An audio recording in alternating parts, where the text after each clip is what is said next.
Quand cela arrivera-t-il et quel sera le signe de ton avènement et de la fin du monde?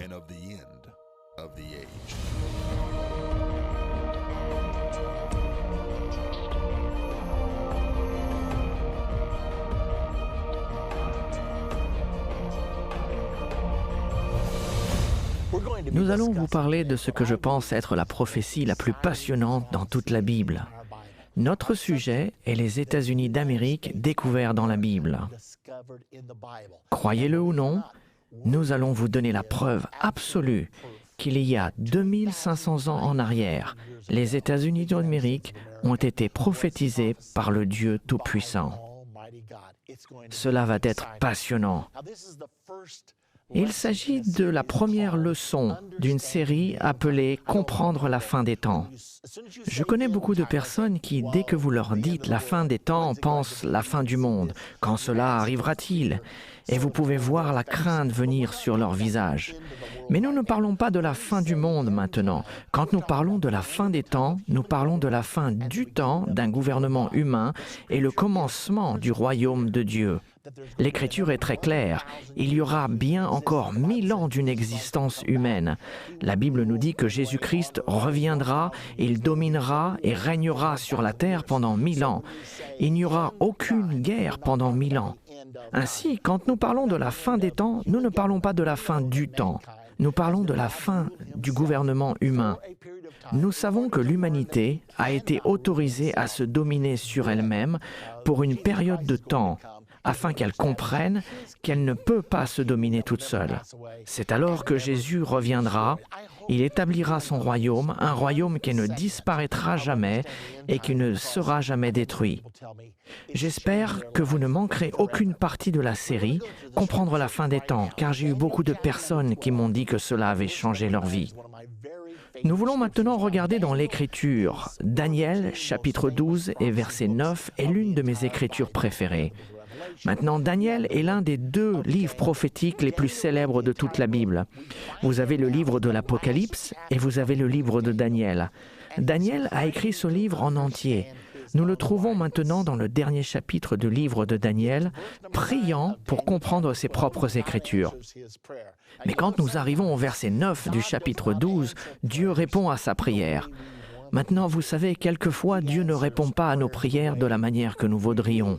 Il répond aux prières de la manière dont nous en avons besoin. Et parfois, quand Dieu nous dit « non », nous n'apprécions pas. Mais laissez-moi vous dire qu'un « non » est aussi bien qu'un « oui », car si quelque chose n'est pas bon pour moi, je veux que Dieu me dise « non ». Et bien sûr, j'aime toujours quand il me dit « oui ». Donc, Daniel priait pour comprendre ses propres écritures dans Daniel 12 au verset 9. Écoutez ce que Dieu dit à Daniel. « Va, Daniel, car ces paroles seront tenues secrètes et scellées jusqu'au temps de la fin. » Maintenant, pensez à ceci. C'était 550 ans avant Jésus-Christ.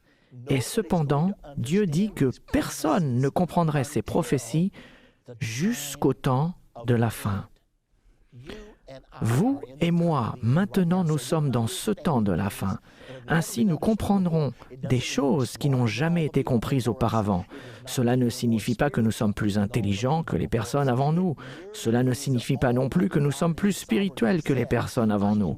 Cela signifie tout simplement que le Dieu Tout-Puissant, dans sa souveraineté, a dit « Je vais mettre la prophétie de la fin des temps entre les mains du peuple de la fin des temps. » Et je dois croire qu'il a pris cette décision parce qu'il désirait préparer un dernier grand réveil de la fin des temps.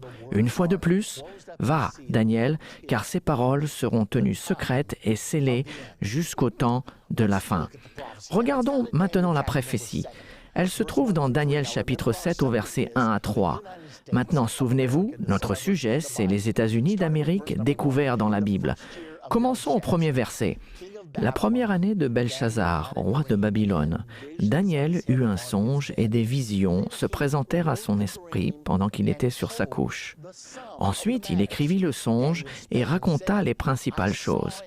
Daniel commença et dit « Je regardais pendant ma vision nocturne, et voici les 4 vents des cieux firent irruption sur la grande mer, et 4 grandes bêtes sortirent de la mer, différentes les unes des autres. » Maintenant, nous savons que la prophétie est écrite avec des symboles. Alors que signifient réellement ces symboles? Nous n'avons pas à les deviner. Tout d'abord, il a vu 4 bêtes. Il a vu un lion avec des ailes d'aigle, il a vu un ours, un léopard et une bête à 10 cornes. C'est ça la vision de Daniel dans le chapitre 7. Mais que symbolisent réellement ces bêtes? Nous n'avons toujours pas à deviner. Et vous trouvez ceci avec la plupart des prophéties. Elles sont écrites avec des symboles, mais vous n'avez pas besoin de les deviner aveuglement. Si vous continuez à lire le chapitre dans lequel la prophétie est donnée, presque sans exception, les symboles sont interprétés pour nous. Donc nous ne devinons pas et nous ne faisons pas recours à des interprétations personnelles, mais nous laissons la Bible nous dire ce que signifient ces symboles. C'est bien le cas avec cette prophétie merveilleuse dans le livre de Daniel au chapitre 7. Notez ce qu'il dit au verset 17. Ces 4 grandes bêtes, ce sont 4 rois qui s'élèveront de la terre. Maintenant, c'est facile. Il indique bien que les bêtes symbolisent des rois. Mais ce n'est pas tout ce qu'il dit, car si vous continuez jusqu'au verset 23, il continue en disant « La 4e bête, c'est un 4e royaume qui existera sur la terre, différente de tous les royaumes et qui dévorera toute la terre. » Ainsi, au verset 17, il est dit que les bêtes symbolisent des rois. Au verset 23, il est dit que les bêtes symbolisent des royaumes. Donc, qu'est-ce que cela nous indique? Ceci nous permet d'arriver à cette conclusion que chacune de ces bêtes symbolise un royaume ou une nation avec leur chef d'État. Et vous découvrirez que ceci reste conforme au travers de l'Ancien et du Nouveau Testament. Question numéro 2. Donc nous savons que ces bêtes sont des nations qui seront sur la terre à un moment donné. Nous savons que cette prophétie a été donnée il y a 2500 ans. Alors, elle est peut-être déjà accomplie, ou elle s'est peut-être accomplie il y a 1000 ans, ou 1500 ans, ce qui est sans importance pour nous aujourd'hui. Ou bien, puisque nous savons qu'il y a encore 1000 ans à venir, elle sera peut-être accomplie dans 500 ans. Mais il y a toujours la possibilité que cette prophétie soit donnée pour maintenant et que ces nations dont Dieu nous parle existent peut-être sur terre actuellement. Donc, pouvons-nous dire, d'après l'Écriture, quand est-ce que ces nations existeront? Regardons maintenant au verset 9. Daniel, versets 1 à 8, a décrit ces 4 bêtes. Le lion avec des ailes d'aigle, un ours, un léopard avec 4 têtes et une bête à 10 cornes. Puis au verset 9, il dit « Je regardais pendant que l'on plaçait des trônes, le trône de ces nations au royaume, je regardais pendant que l'on plaçait des trônes et l'ancien des jours s'assit. » Maintenant, ceci décrit tout simplement la transition du royaume d'un gouvernement humain vers le royaume de Dieu. La Bible enseigne à plusieurs reprises que quand Jésus-Christ viendra, il enlèvera tout gouvernement humain et établira un royaume qui ne disparaîtra jamais et qui ne sera jamais détruit. Alors il a vu toutes ces bêtes maintenant détrônées et Jésus-Christ couronné roi des rois et seigneur des seigneurs. Nous entrons dans le règne des 1000 ans de Jésus-Christ, ce qui est appelé dans l'Écriture le royaume de Dieu. Maintenant, plus loin, au verset 11, Daniel fait marche arrière. C'est comme s'il disait « Oh, j'ai oublié de vous dire quelque chose ».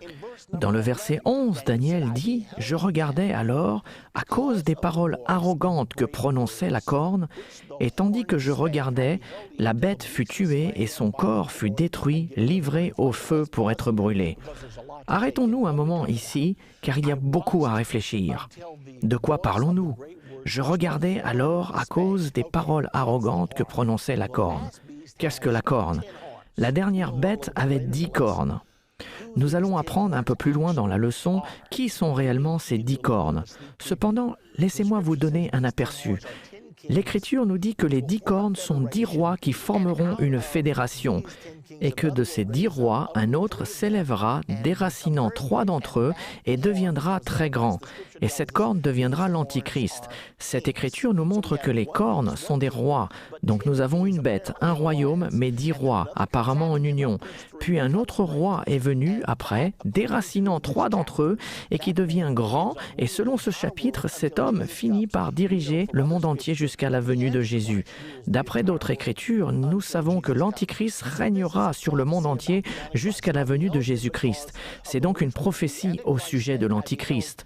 Je regardais alors, à cause des paroles arrogantes que prononçait la corne, et tandis que je regardais, l'animal fut tué. » Il y a plusieurs termes utilisés pour ce dictateur du dernier jour, appelé l'Antichrist.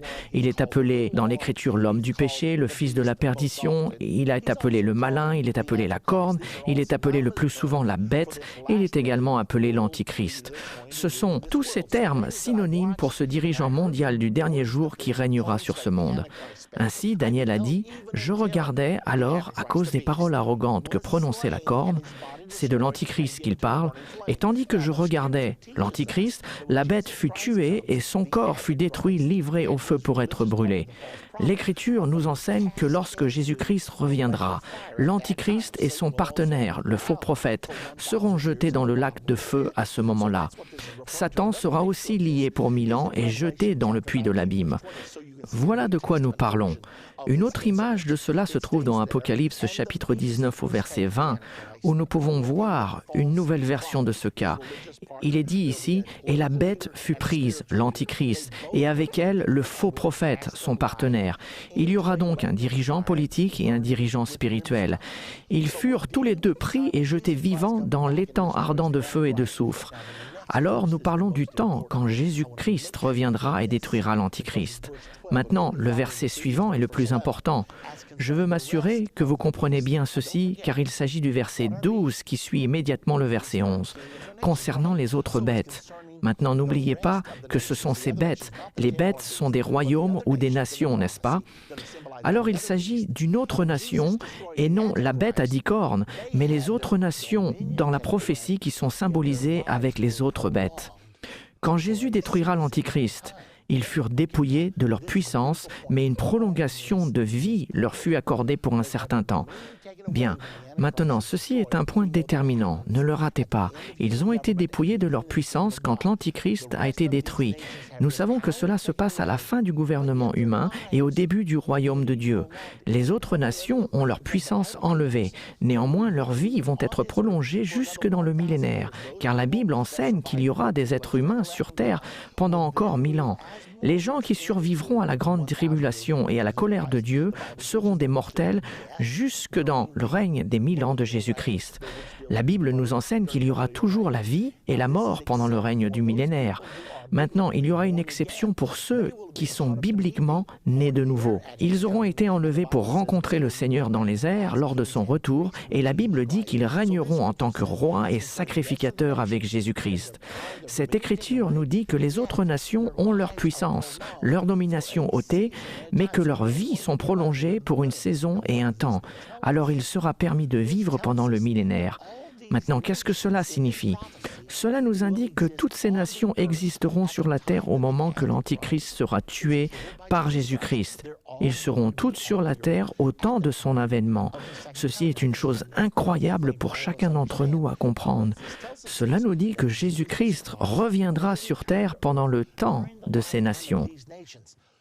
Quand j'ai vu cela, je me suis dit que si je veux prouver que ces nations existent aujourd'hui, alors je peux prouver que nous sommes dans l'ère de l'avènement de Jésus-Christ. Je ne peux pas vous donner une date exacte, mais je peux vous démontrer que nous sommes dans cette période.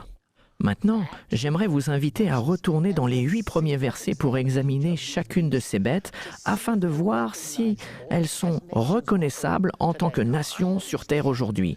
Je réalise que beaucoup de gens pensent « je sais déjà tout ça.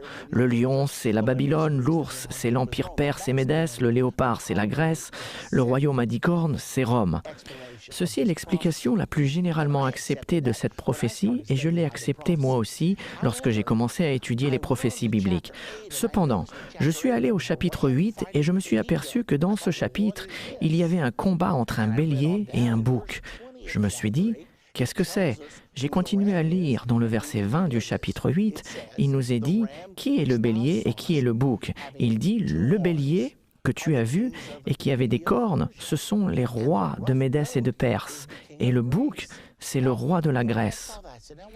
Quand j'ai vu cela, je me suis dit, attends une minute, tout le monde me dit que c'est l'ours qui représente l'empire perse-médès et que le léopard est la Grèce. Mais ici, dans la Bible, il nous est dit que le bélier est l'empire perse et médès et que le bouc est la Grèce. Dieu a-t-il changé d'avis entre le chapitre 7 et le chapitre 8 ou est-ce que quelque chose nous échappe? Et en plus, n'oublions pas, toutes ces nations doivent être sur la terre à l'heure de son avènement. Est-ce que Babylone est toujours là? Est-ce que l'empire perse et médès est toujours là? Est-ce que la Grèce est toujours là? Est-ce que Rome est toujours là? Bien, la réponse est oui pour certaines questions et la réponse est non pour d'autres. Le royaume de Babylone n'existe plus, le royaume perse et médès n'existe plus. Donc la prophétie dit que les bêtes dans Daniel 7 représentent des nations qui seront toutes sur la terre à l'heure de son avènement. Regardons donc chacune d'entre elles. Daniel chapitre 7 verset 4. La première bête était semblable à un lion et avait des ailes d'aigle. Je regardais jusqu'au moment où ses ailes furent arrachées. Il fut enlevé de terre et mis debout sur ses pieds comme un homme, et un cœur d'homme lui fut donné. Donc la première bête était comme un lion. Lorsque Dieu a choisi des symboles pour représenter des nations, il ne les a pas choisis aléatoirement. Il a choisi des symboles qui allaient avoir une signification à l'heure de l'accomplissement de la prophétie. Pouvez-vous croire qu'il y a actuellement une nation sur Terre aujourd'hui qui a pour emblème le lion?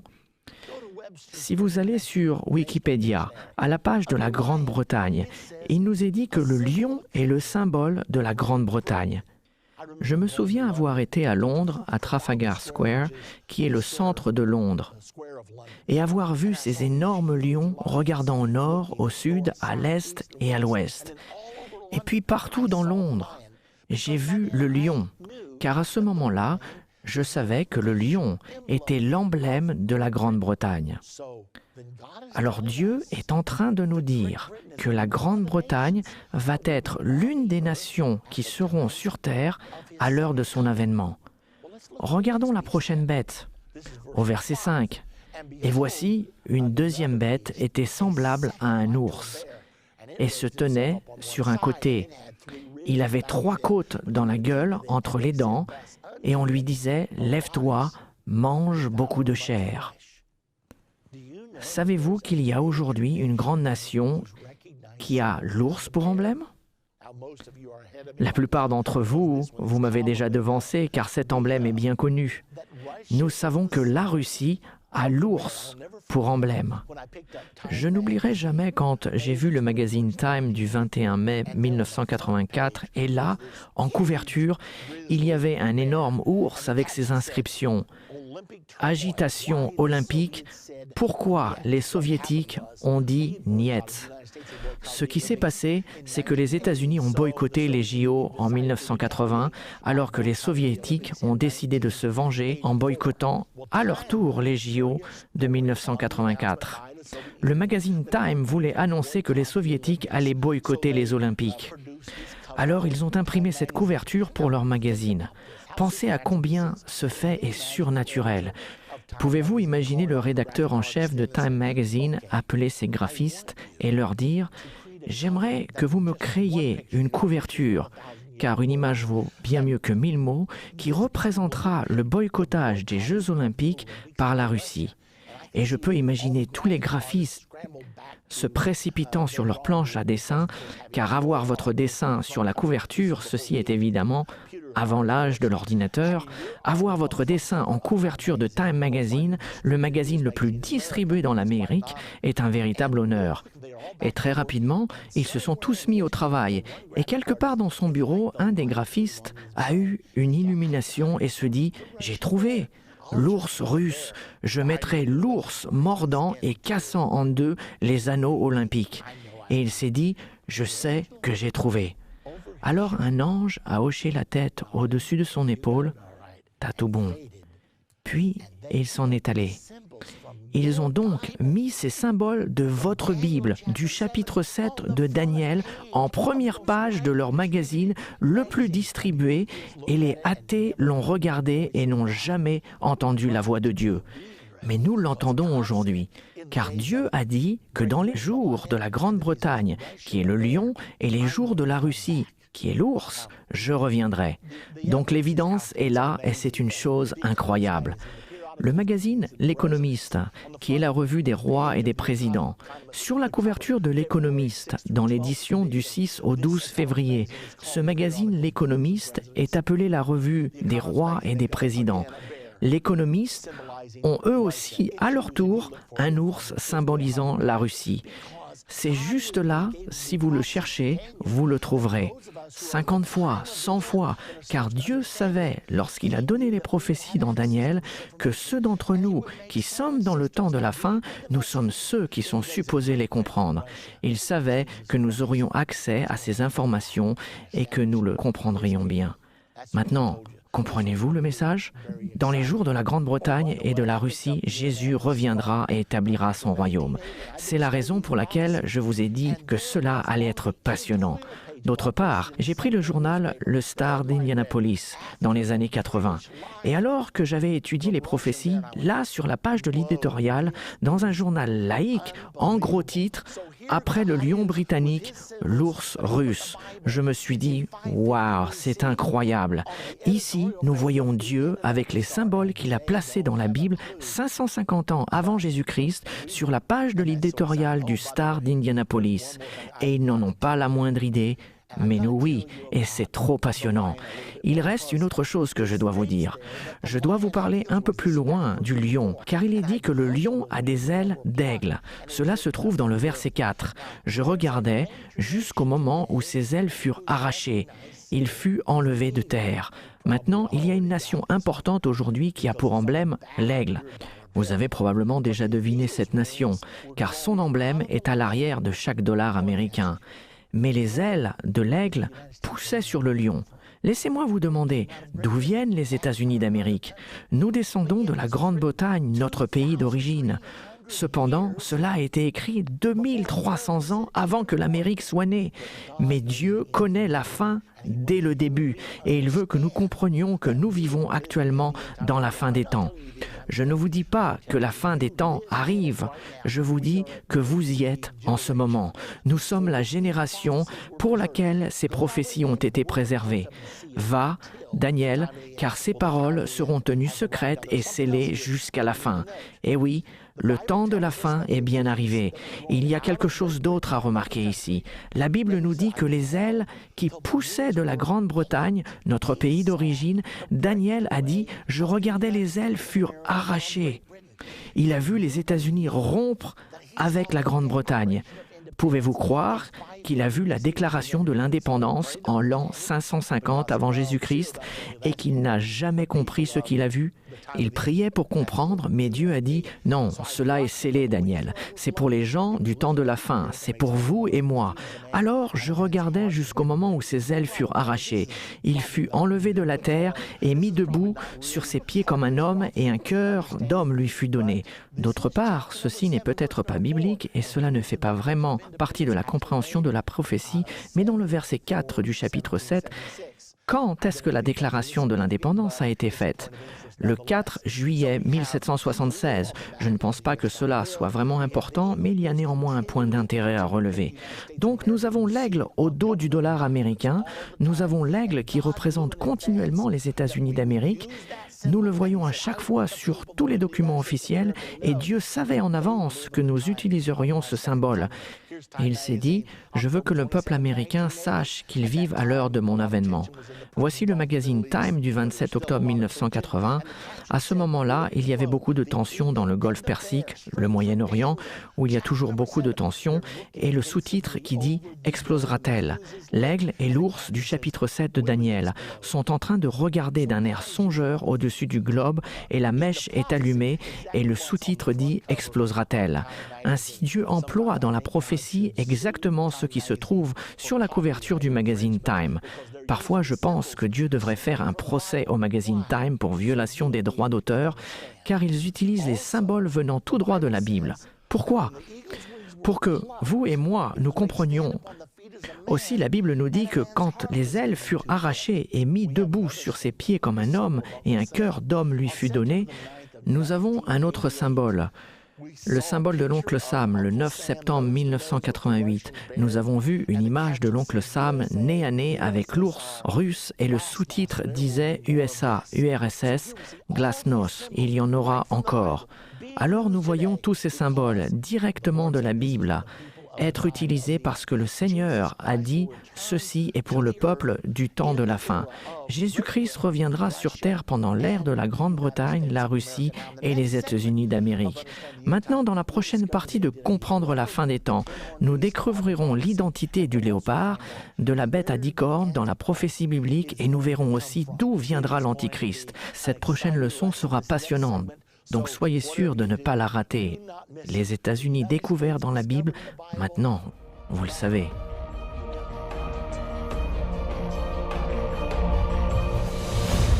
Dans cette deuxième partie de notre série Comprendre la fin des temps, nous allons apprendre davantage au sujet des bêtes dans le livre de Daniel au chapitre 7. Dans la partie précédente, nous avons appris qu'une bête représente toujours un royaume ou une nation avec son chef d'État.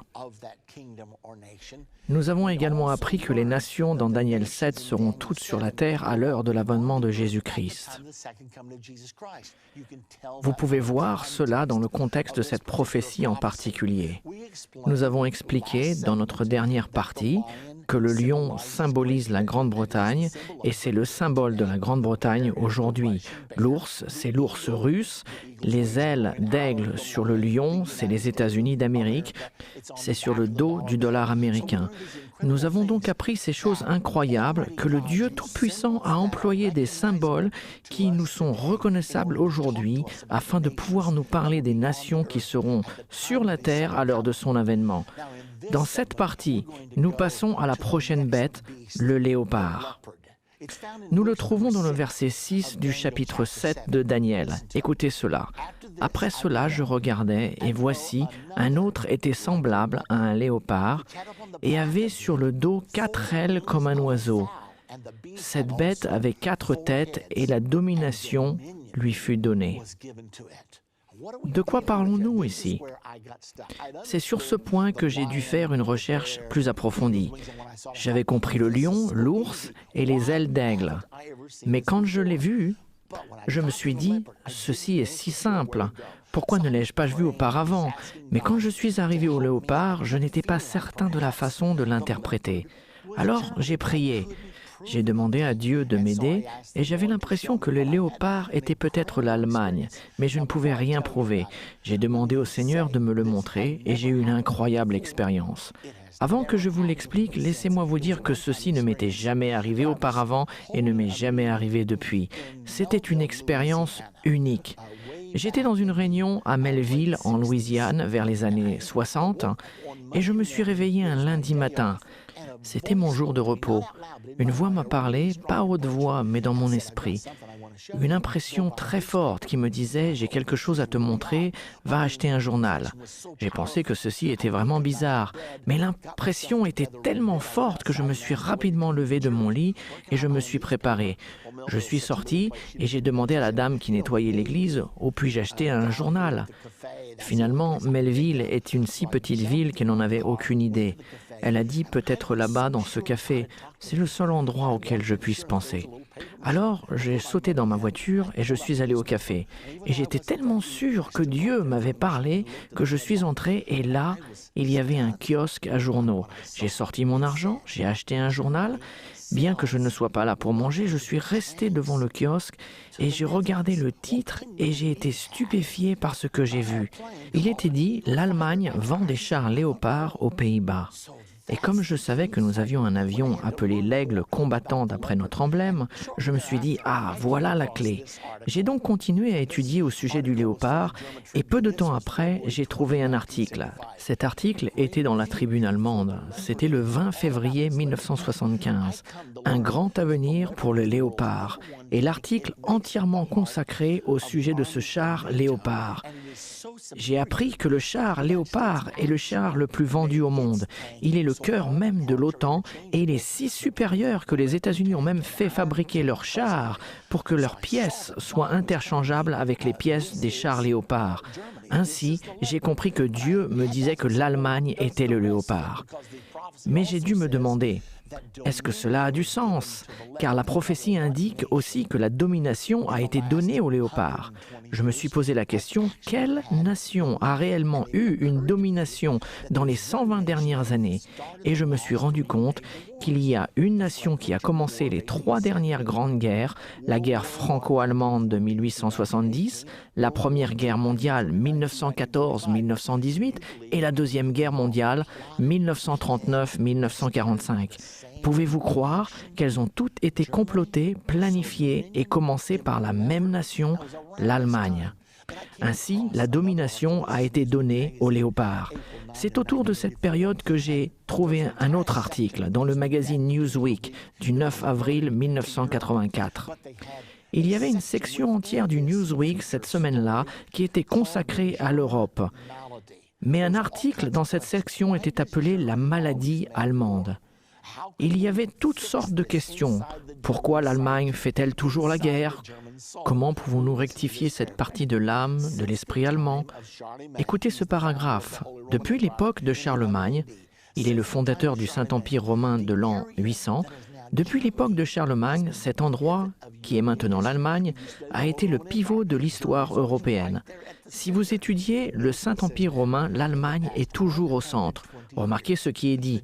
Dans les 120 dernières années, les Allemands ont dominé l'Europe intellectuellement, industriellement et militairement. Ce mot « dominer », domination, a été donné aux léopards. C'est à ce moment où j'ai compris que j'avais la réponse. D'autre part, savez-vous qu'Adolf Hitler a presque conquis le monde? Beaucoup de gens pensent qu'il ne lui restait que 3 jours pour dominer toute l'Europe. Laissez-moi vous dire ce qui s'est passé. La puissante guerre éclair allemande attaquait et se déplaçait contre les forces alliées. Elles se sont trouvées coincées par la Manche, elles étaient réduites à néant. Et si quelque chose ne s'était produit selon les hauts et les bas du Troisième Reich, nous aurions été obligés d'accepter la paix selon les conditions d'Hitler dans moins de 3 jours. La situation était si extrême que Winston Churchill, le Premier ministre de la Grande-Bretagne, a réclamé une journée mondiale de jeûne et de prière. Et une chose étonnante s'est produite. Laissez-moi vous en parler. Pendant ce temps de jeûne et de prière, une pensée est venue à l'esprit d'Adolphe dans son quartier général, là dans son bunker. Il s'est dit, ceci est trop facile, qu'il devait être en train de tomber dans un piège. Il a donc appelé tous ses commandants à rebrousser chemin pour revenir faire le point. Et ils étaient furieux, car ils savaient qu'ils allaient avoir la victoire, mais ils ont été rappelés. Ils se sont donc retournés, et après avoir fait le point, Hitler a dit « Bon, il me semble que tout se passe bien, donc continuons ». Mais ce qu'ils ne savaient pas, c'est que pendant cette mise au point, les Alliés avaient mobilisé tous les bateaux de la Grande-Bretagne et de la France, faisant des allers-retours à travers la Manche. Il y avait environ 29 kilomètres qui séparaient la France de la Grande-Bretagne. Ils ont déplacé jour et nuit 350 000 soldats des forces alliées, ce qui représentait le cœur de l'armée alliée. Et quand Hitler a redémarré la machine de guerre, il ne restait que 40 000 soldats, tandis que le reste de l'armée était en sécurité en Grande-Bretagne. Alors les Alliés ont combattu un jour de plus et ont reconquis l'Europe par l'invasion des plages de Normandie. Ce fut le point déterminant de la guerre. L'événement était tellement incroyable que Winston Churchill l'a même appelé un miracle. Il l'a appelé le miracle de Dunkerque. Nous avons un enregistrement pour vous montrer cela. Écoutons-le maintenant. Le 4 juin 1940, la Marine royale britannique a accompli pendant 8 jours une évacuation étonnante des forces alliées à Dunkerque sur la côte française. Les 340 000 soldats évacués avaient été repoussés par l'armée allemande qui se déplaçait au travers de la Belgique et de la France. Le retard a permis à la Marine royale et à une flottille de bateaux commerciaux et privés, gros et petits, d'évacuer les hommes repoussés. Cette erreur a peut-être coûté à Hitler la guerre. Winston Churchill l'a appelé un miracle de délivrance. De retour de l'enfer de Dunkerque, les transports continuent jour et nuit. Et tandis qu'un convoi arrive, un autre repart pour prendre sa place. À bord des transports, les hommes sont entassés comme des sardines. Mais peu importe, plus ils sont serrés, plus ils se tiennent debout. Eh bien voilà, le miracle de Dunkerque. Maintenant, retournons au léopard. Les 4 têtes, ceci est différent. Le lion a une tête, l'ours a une tête, mais le léopard a 4 têtes. Pourquoi? Nous savons que, dans les prophéties de la Bible, une bête représente toujours une nation ou un chef d'État. Mais une bête à plusieurs têtes représente le nombre de fois qu'une nation s'élèvera et tombera. Comment est-ce que je sais cela? Car dans l'Apocalypse 17, il y a une bête à 7 têtes, et il nous est dit là qu'il y a 7 rois. 5 sont tombés, un existe et l'autre n'est pas encore venu. Maintenant, comment cela s'applique-t-il à l'Allemagne? Vous savez probablement qu'il y a eu le premier Reich. Le mot Reich signifie royaume. Le deuxième Reich, le célèbre troisième Reich d'Hitler et le quatrième Reich qui se lève en ce moment. Il y a un livre actuellement écrit par un Américain appelé le quatrième et plus riche Reich. Comment les Allemands ont conquis le monde d'après-guerre. Alors, le léopard a la domination. Le char léopard est le char officiel de l'Allemagne. Il a 4 têtes.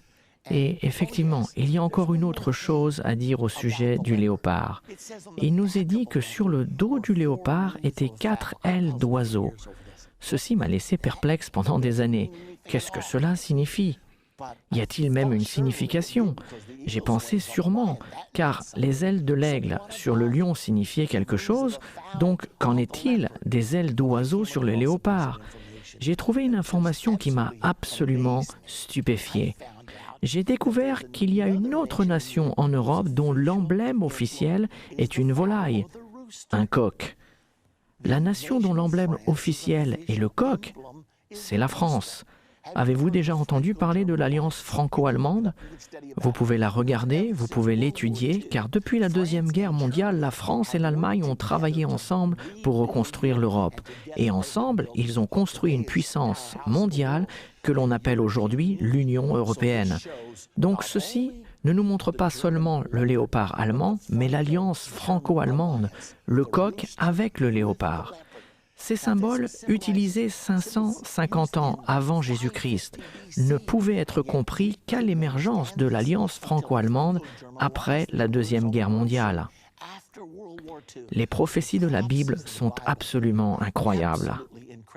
C'est tout ce que nous pouvons dire à leur sujet. Maintenant, regardons la dernière bête. C'est peut-être la plus importante, car dans le verset 7, nous apprenons « Voici, il y avait une 4e bête, terrible, épouvantable et extraordinairement forte. Elle avait de grandes dents de fer, elle mangeait, brisait et elle foulait aux pieds ce qui restait.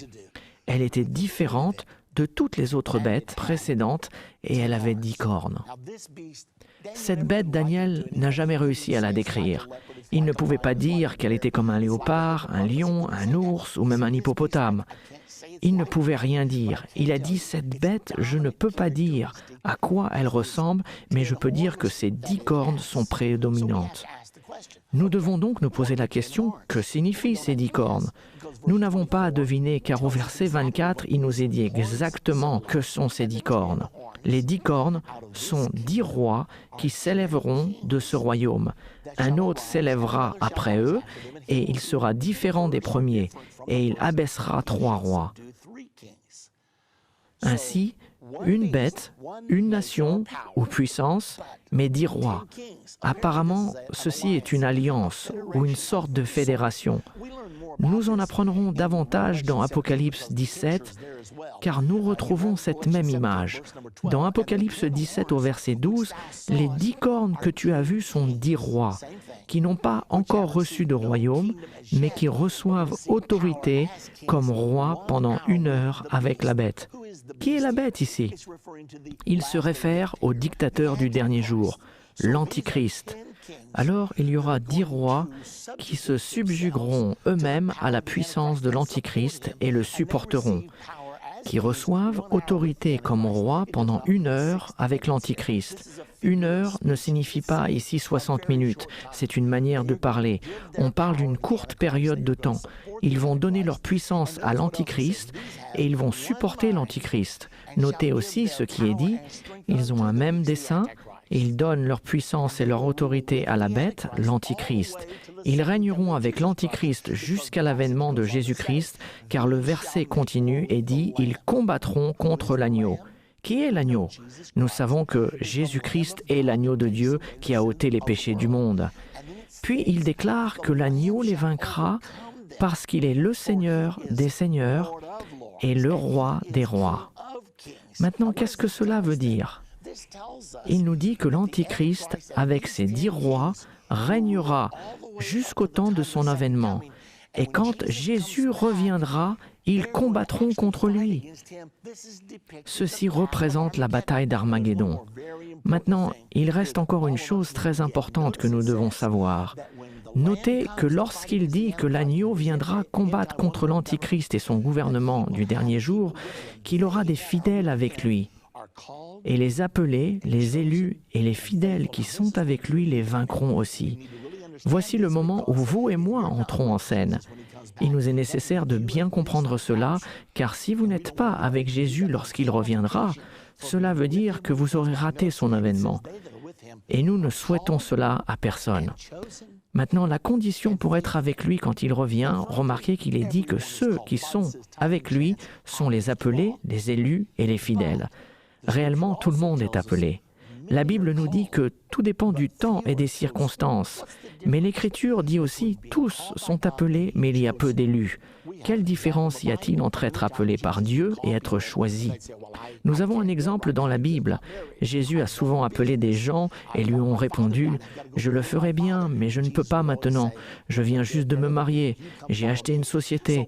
Mon père est décédé et je dois l'enterrer. » Jésus a toujours dit « Laissez les morts ensevelir les morts et vous suivez-moi ». Nous sommes donc appelés et nous devons prendre la décision de suivre Jésus et le faire Seigneur de nos vies. Voici la deuxième condition. Mais il y en a encore une. Certains sont appelés et choisis, mais ils ne sont pas fidèles. La Bible nous dit « Sois fidèle jusqu'à la mort et je te donnerai la couronne de vie ». Donc une fois que vous suivez Jésus-Christ, la Bible nous dit que lorsqu'une personne met sa main à la charrue et se retourne, il n'est pas digne du royaume. Donc lorsque Jésus reviendra, ceux qui seront avec lui seront les appelés, les élus et les fidèles. Je veux certainement faire partie de ce nombre-là et je suis sûr que vous aussi. Maintenant, il y a une autre chose au sujet des 10 cornes qui nous aidera à comprendre qui elles sont. Dans Daniel, au chapitre 2, verset 44, on fait référence aux 10 derniers rois, mais ils sont symbolisés d'une manière totalement différente. Il est dit au verset 44, « Ceci est à la fin du songe prophétique de Daniel, sa tête d'or, ses bras et sa poitrine d'argent, son ventre et ses cuisses d'airain, ses jambes de fer et ses pieds en partie de fer et en partie d'argile. » Maintenant, ces pieds de fer et d'argile mélangés représentent le Saint-Empire romain. Les jambes de fer sont l'Empire romain, mais les pieds de fer et d'argile décrivent le Saint-Empire romain qui est né en l'an 800. Notez que les 10 orteils de ce royaume sont aussi constitués de fer et d'argile mélangés. Et la Bible nous dit, dans le verset 44 de Daniel 7, « Dans le temps de ces rois ». Quels rois? Les 10 rois sont symbolisés par les 10 orteils. Ce sont les 10 mêmes rois que les 10 rois qui feront la guerre contre Jésus-Christ quand il reviendra. Car il est dit ici, « Dans le temps de ces rois, le Dieu des cieux suscitera un royaume ». C'est exactement la même prophétie. Dans le jour de ces rois, le royaume ne passera point sous la domination d'un autre peuple, il brisera et détruira tous ces royaumes et lui-même subsistera éternellement. Au travers de ces versets, nous savons que le royaume à 10 cornes sera la renaissance du Saint-Empire romain de l'Europe. C'est de là que le Saint-Empire romain a toujours été. Nous allons aussi découvrir quelque chose de très intéressant.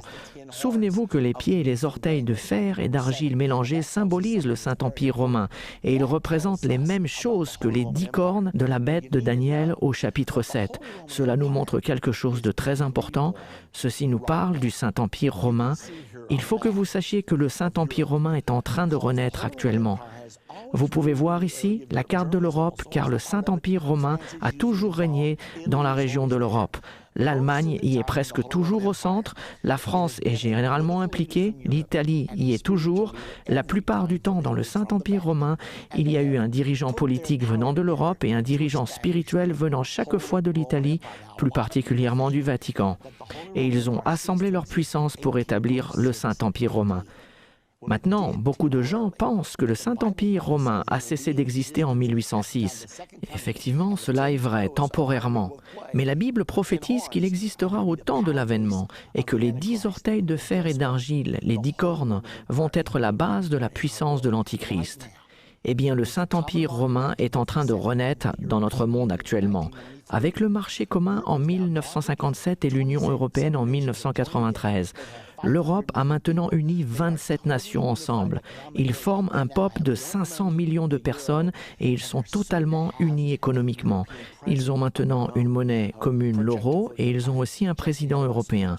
Vous participez donc à la renaissance du Saint-Empire romain, car bientôt, de cette naissance, émergera l'Antichrist et le faux prophète. Retournons au verset 24. Une autre chose que je veux vous faire remarquer au sujet du royaume à 10 cornes, les 10 cornes, ce sont 10 rois qui s'élèveront de ce royaume. Remarquez ce qu'il est dit. Un autre s'élèvera après eux. Après les 10, un autre viendra. Il sera différent des premiers et il abaissera 3 rois. Dans sa vision, Daniel a vu la corne s'élever et déraciner 3 rois. Ce sera un signe particulier qui décrira l'identité de l'Antichrist. Il s'élèvera, il déracinera 3 rois et il deviendra très grand. Lui et lui seul deviendra l'Antichrist. Maintenant, remarquez dans le verset 21 de Daniel 7. « Je vis cette corne faire la guerre aux saints et l'emporter sur eux. » Vous voyez ici la grande tribulation. C'est le commencement de la grande tribulation qui débute 3 ans et demi avant Armageddon et continue jusqu'à l'avènement de Jésus-Christ. Il a dit, il emportait sur eux jusqu'au moment où l'Ancien des jours vint donner droit aux saints du Très-Haut. Et le temps arriva où les saints furent en possession du royaume. Nous savons donc que tout cela se passera juste avant l'avènement de Jésus-Christ. L'Antichrist régnera pendant la grande tribulation, cette période de 3 ans et demi, et pendant ce temps, jusqu'au moment où Jésus-Christ, l'Ancien des jours, viendra. Lorsqu'il viendra, l'Antichrist et son partenaire religieux, le faux prophète, seront détruits et le royaume appartiendra à son peuple, les saints du Très-Haut. Remarquez une chose de plus au verset 23. Il me parla ainsi, la 4e bête, c'est un 4e royaume qui existera sur la terre, différent de tous les royaumes et qui dévorera toute la terre. Ceci est la prophétie d'un gouvernement mondial. Il la foulera et la brisera. C'est la prophétie d'un gouvernement mondial que nous voyons naître aujourd'hui. Il y a un gouvernement mondial qui se cache sous la mondialisation. Vous observez la naissance d'un nouvel ordre mondial, d'un gouvernement mondial. Nous allons apprendre davantage sur ce sujet dans notre prochaine partie, mais tout cela fait partie de la prophétie. C'est la prophétie d'un gouvernement mondial. Il existe une autre prophétie explicite comme celle-ci dans Apocalypse chapitre 13. Ce gouvernement mondial s'établira et finira par dévorer le monde entier. Maintenant, ceci est devant nous et cela va se passer, c'est inévitable. Ça, c'est la mauvaise nouvelle. Mais la bonne nouvelle, au verset 27, le règne, la domination et la grandeur de tous les royaumes qui sont sous les cieux seront donnés au peuple des saints du Très-Haut. Comment cela va-t-il se passer? Eh bien voilà comment cela va se passer. L'Antichrist lancera sa dernière invasion sur la nation d'Israël. Ceci est appelé la bataille d'Armageddon.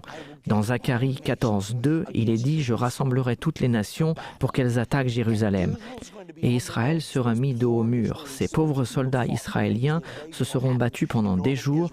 Cette invasion arrivera dans le nord d'Israël.